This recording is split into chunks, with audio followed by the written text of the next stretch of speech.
Voilà, bonjour chers internautes, bonjour à tous ceux qui me suivent. Aujourd'hui, je vais aborder un sujet qui va intéresser pratiquement tout le monde dans la mesure où à chaque fois qu'il y a prière, il y a attente de résultats, vous savez. Et dans ce sens-là, il y a beaucoup d'incompréhension d'ici et là par rapport à la compréhension de la décision divine. Vous voyez que la volonté divine, c'est-à-dire la volonté de Dieu, s'impose dans la prière. Mais malheureusement, les prieurs parfois s'engagent sans prudence, sans mettre la prudence devant.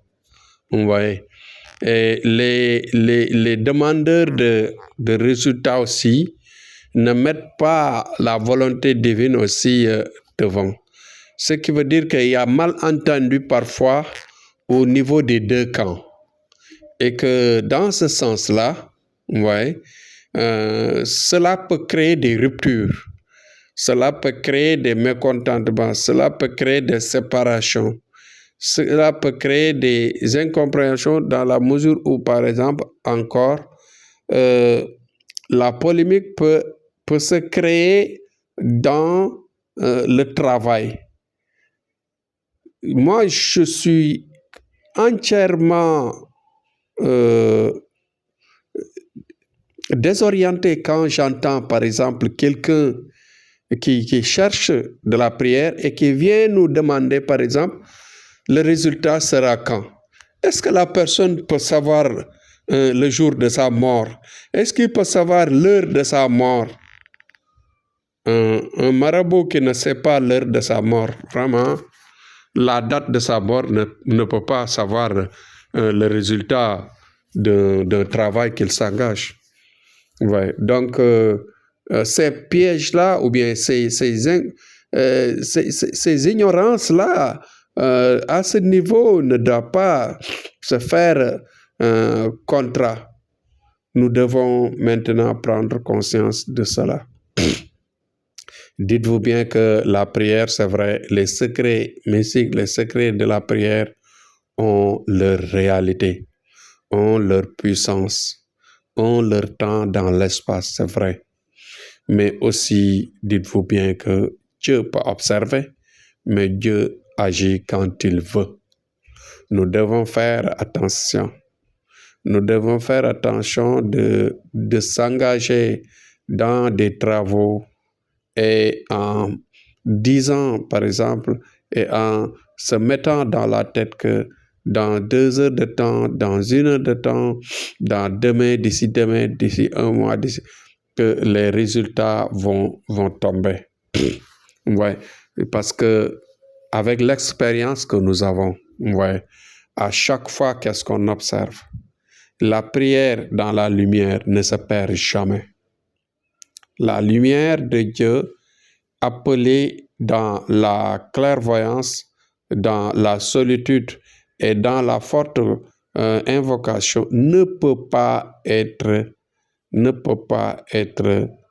perdue. La bonne prière, c'est ce qu'on nous dit dans le Coran. Toute prière bien faite n'est jamais perdue. Que le résultat se fait voir tout à l'heure, ou demain, ou après-demain, ou dans quelques années. À chaque fois, la prière, s'il n'y a pas de manifestation directe, il y a des points invisibles que la prière peut réparer, peut modeler, peut régler sans qu'on le chasse. Nous devons savoir cela. La prière ne se perd jamais. Les sacrifices ne se perdent jamais. Les sadakas est proprement dit. Donc, je dis que dans une prière, vous devez vous engager avec foi. Ceux qui s'engagent pour faire Les travaux aussi, de leur côté, ils doivent le faire.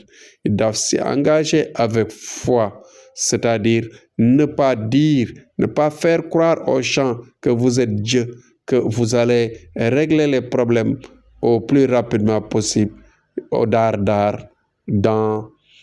c'est-à-dire comme le patient l'attend, comme le client l'attend. Ça peut se faire, le résultat peut se faire bien avant l'attente. Le résultat peut se faire de manière extraordinaire, de manière inattendue, dans la beauté, dans la clairvoyance, dans tout ce qu'on peut imaginer.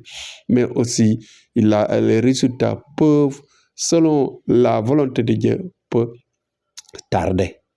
Donc, c'est pourquoi, dans ce sens-là, nous devons y entrer, y s'y engager avec foi, comme je dis, mais avec prudence, comme je dis, dans les deux camps. Parce que celui qui vient, il doit avoir, par exemple, dans la tête, il doit avoir dans la tête qu'il est à la recherche de solutions, donc il est à la recherche de Dieu, parce que c'est Dieu qui crée les solutions, c'est Dieu qui fait les solutions, c'est Dieu qui actionne, qui met, par exemple, la lumière dans le travail que la personne fait. Le travail que la personne fait, il y a la volonté divine qui agit et qui accompagne bien sûr l'action mystique, l'action de la lumière, l'action des sacrifices, des sadakas et tout.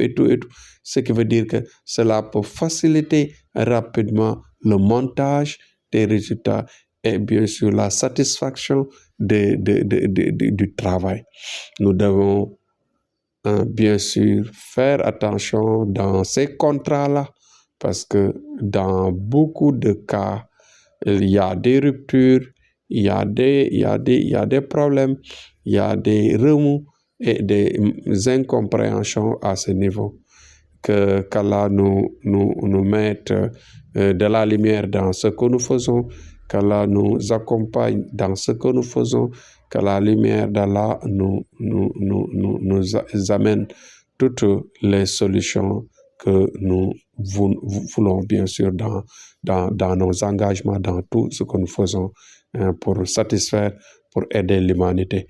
Donc, nous avons la volonté d'aider l'humanité. Nous avons la volonté de satisfaire les gens, comme tout le monde. Donc, voilà le message que j'apporte dans ces contrats-là, dans ces contrats qui ne peuvent jamais s'estomper.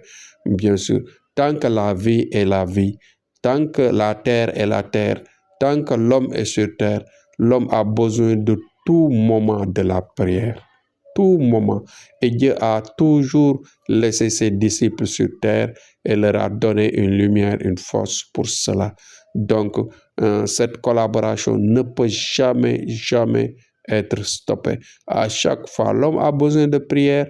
À chaque fois, l'homme doit prier, sinon le monde va s'écraser, sinon le monde va finir. Donc, voilà la vie. Nous devons faire attention. Je prie pour tout le monde.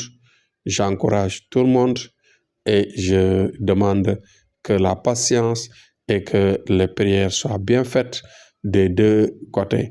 À chaque fois qu'il y a engagement, que les prières soient bien concentrées et bien sérieux dans ce qu'ils font pour aider les gens dans leurs tâches et dans leurs vœux.